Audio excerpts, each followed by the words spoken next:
Welcome or private and কোচিংয়ে। আমরা গতদিন 1 থেকে 20খানা জিকে কোয়েশ্চেন সলভ করেছিলাম এবং তার সাথে আরও কিছু তথ্য দিয়েছিলাম।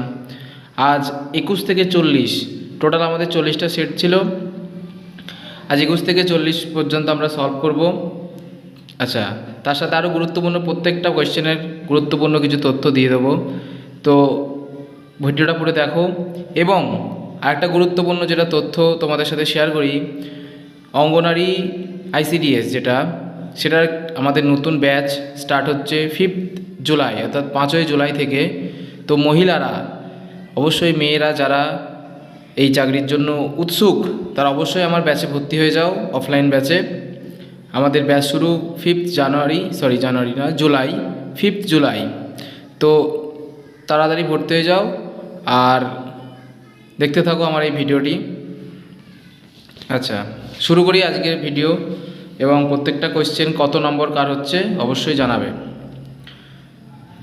প্রথম,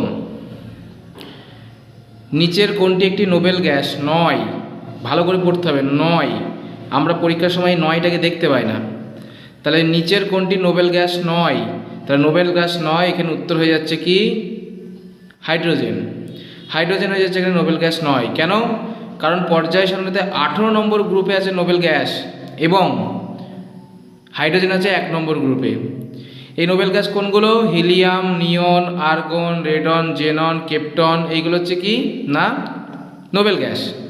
এবার এই নোবেল গ্যাসের মধ্যে সবথেকে হচ্ছে হালকা নিষ্ক্রিয় গ্যাস সেটা কি না হিলিয়াম। এবং সবথেকে ভারী গ্যাস সেটা কি না রেডন। ঠিক আছে, তাহলে আমরা একটা কোয়েশ্চেন থেকে আমরা আরও 5টা কোয়েশ্চেনের উত্তর পেয়ে গেলাম। নেক্সট আসি 2 নম্বর কোয়েশ্চেনে।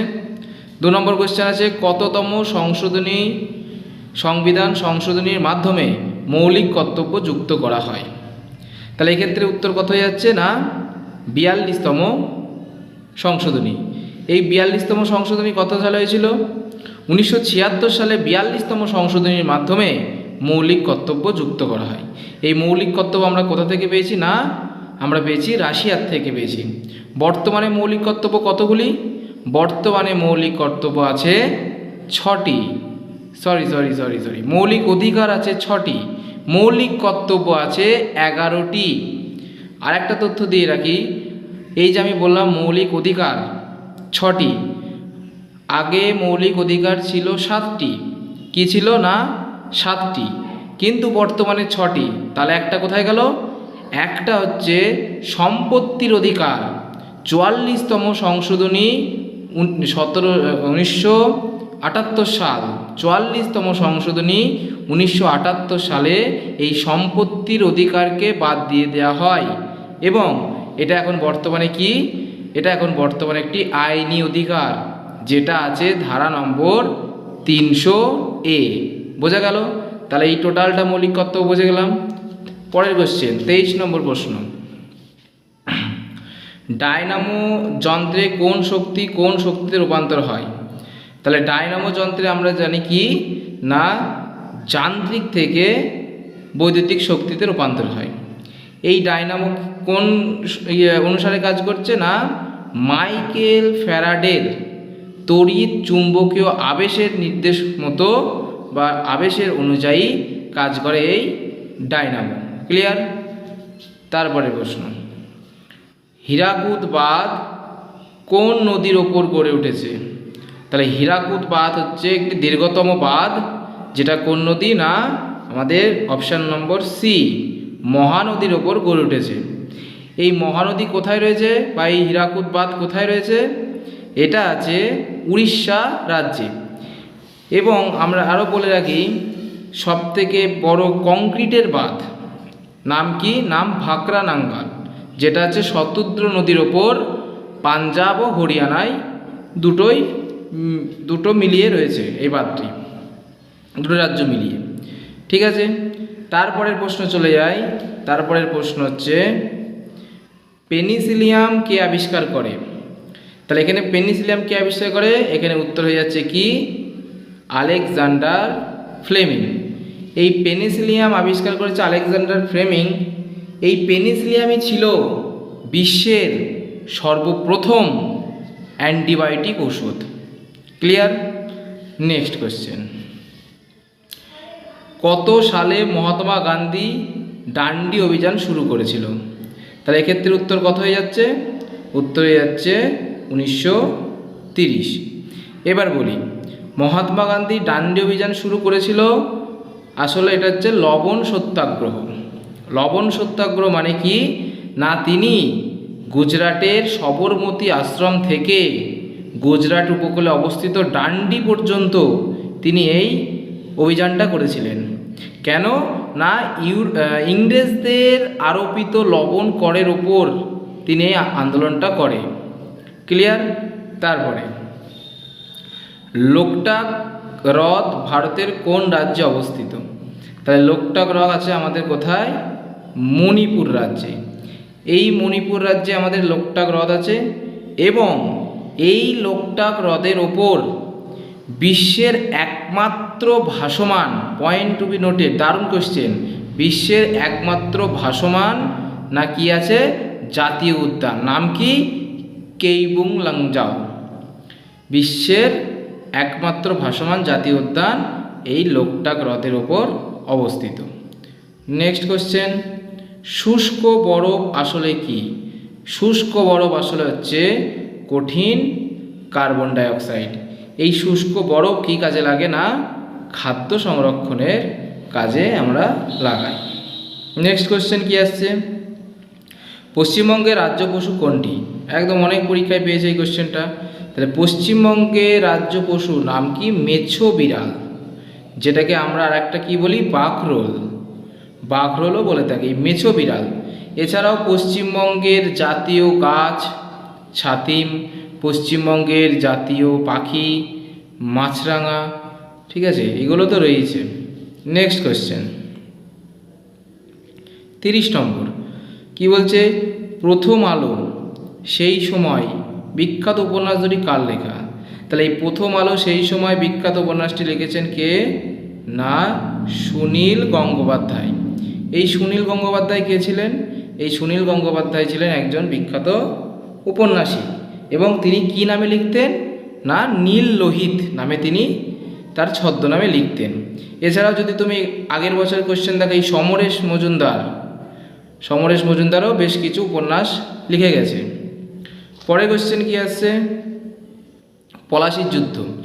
পলাশির যুদ্ধ কত সালে হয়েছে? তাহলে পলাশির যুদ্ধ হয়েছে আমরা জানি কত না, 1757 সালে 23শে জুন নদিয়ার পলাশিতে একটি আমবাগানে সিরাজউদ্দৌলা এবং ইংরেজদের বিরুদ্ধে এই যুদ্ধটা হয়।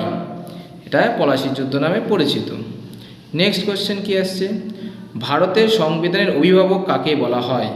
তাহলে ভারতের সংবিধানের অভিভাবক কাকে বলা হয়? অনেকে এখানে রাষ্ট্রপতি উত্তর করে দেবে, কিন্তু না, সংবিধানের অভিভাবক হচ্ছে সুপ্রিম কোর্ট।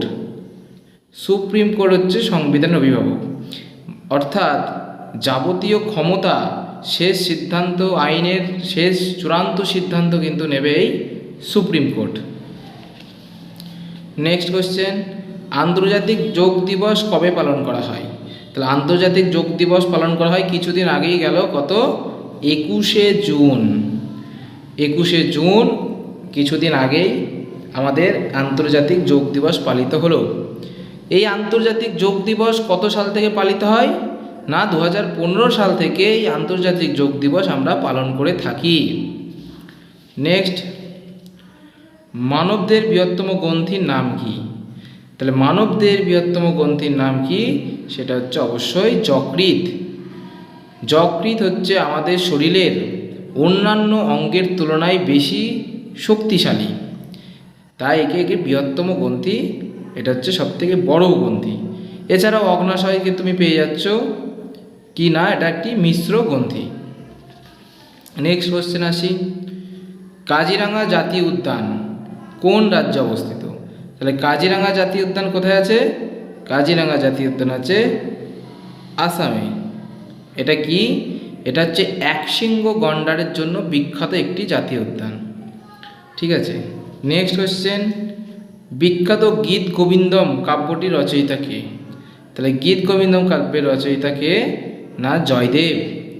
তিনি আমাদের এই নবদ্বীপের রাজা সেই সময় কি নাম? নাম ওনার গৌড়ের রাজা লক্ষণ সেন। এই লক্ষণ সেনের হচ্ছে সভাকবি ছিল এই জয়দেব এবং তার লেখা বিখ্যাত কাব্যগ্রন্থ গীতগোবিন্দম। নেক্সট আসি, লোকসভার সদস্য হওয়ার জন্য ন্যূনতম বয়স কত হওয়া প্রয়োজন?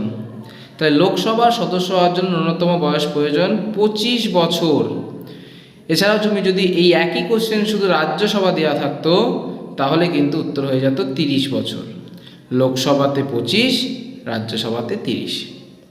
নেক্সট কোশ্চেন আসি, কোষের শক্তিঘর কাকে বলা হয়? Power house of the cell. কে আসছে না? Power house of the cell হচ্ছে মাইটোকন্ড্রিয়া। মাইটোকন্ড্রিয়াকে বলা হয় কোষের শক্তিঘর। কেন? কারণ এখানে প্রচুর পরিমাণে এটিপি উৎপন্ন হয়।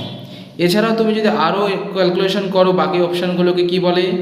লাইসোজোম, লাইসোজোমকে বলে সুসাইড ব্যাগ বা আত্মঘাতী থলি। রাইবোজোম, রাইবোজোমকে বলে প্রোটিন ফ্যাক্টরি। নিউক্লিয়াস, নিউক্লিয়াসকে বলে কোষের মস্তিষ্ক। ক্লিয়ার? একটা কোশ্চেন থেকে আমরা যতদূর পারবো অনেকগুলো কোশ্চেন আলোচনা করব। নেক্সট কোশ্চেন, কানহা জাতীয় উদ্যান ভারতের কোন রাজ্যে? তাহলে কানহা জাতীয় উদ্যান আছে ভারতের মধ্যপ্রদেশে। এই কানহা জাতীয় উদ্যান কিন্তু বাঘ সংরক্ষণের একটি অন্যতম জাতীয় উদ্যান। নেক্সট চলে আসি লাস্ট অ্যান্ড ফাইনাল কোশ্চেন, 40 নম্বর প্রশ্ন, সৌরভ গাঙ্গুলির বিখ্যাত আত্মজীবনীর নাম কি? তাহলে সৌরভ গাঙ্গুলির বিখ্যাত আত্মজীবনীর নাম কি হচ্ছে না? A B option, a century is not enough. এছাড়াও আরও যদি অপশানগুলো ক্যালকুলেশন করি কাদের কাদের নাম আসবে? প্লেয়িং ইজ মাই ওয়ে, কার? এটা অবশ্যই সচিন টেন্ডুলকারের। The test of my life, এটা কার? যুবরাজ সিং। সানি ডেজ, কার? সুনীল গাভাস্কার। তাহলে আমরা একটা কোশ্চেন থেকে বাকিগুলোরও ক্যালকুলেশন অর্থাৎ আলোচনা করে দিচ্ছি। তাহলে এই ছিল আজকে টোটাল 20টা প্রশ্ন। তাই 20টা প্রশ্নের মধ্যে তোমাদের কি হলো, কত উত্তর আসলো তোমার 20তে কত পেলে তুমি অবশ্যই কমেন্ট করো। আর 5ই জুলাই আমাদের পঞ্চায়েত এবং ICDS এর ব্যাচ শুরু হচ্ছে, অবশ্যই ভর্তি হয়ে যাও। চলো টাটা।